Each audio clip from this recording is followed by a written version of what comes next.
တော်စင်သူတော်ကောင်းပေါင်းလို့ရှင်တန်ဒီတောထွက်ဓမက်ဆက်တစ်ချက်ပြားလိဟာတညာထွက်စုလာဝါစုလို့စာစုရှိခဲ့ပါလေမဟာတက္ကရာ69ခုနှစ်ကြာသပတေးနေ့ဝါစုလပြည့်မှာမေတော်မာယာရဲ့ဝမ်းကြလိုက်မှာပရိသေယူခဲ့ပါလေမဟာတက္ကရာ69ခုနှစ်မှာအိုနာတိယဟန်ဆိုတဲ့နမိတ်ကြီးလေးပါမြင်ပြီး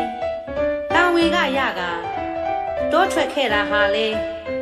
ဝါစုလပြည့်နေပါပဲရှင်မဟာတက္ကရာ103ခုနှစ်ဝါစုလပြည့်စနေနေ့မှာပိဿဝေကီ9ဦးတို့ကို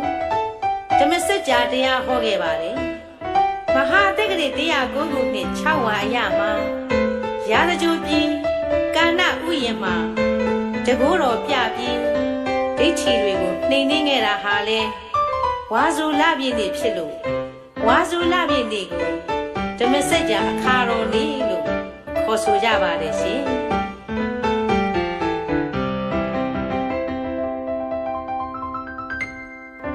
မြဝေလာခါကောင်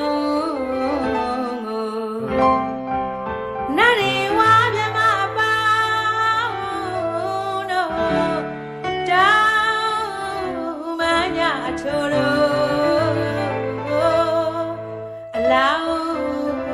တော်မြတ်ကိုအာယုပရိစေရာတင်လေးကြောင်းမဟာမုနိနာဝဲအချိန်ကောင်းလက်ပြီးမထူကပိလရွှေဘဟောမင်းလေးမဝရ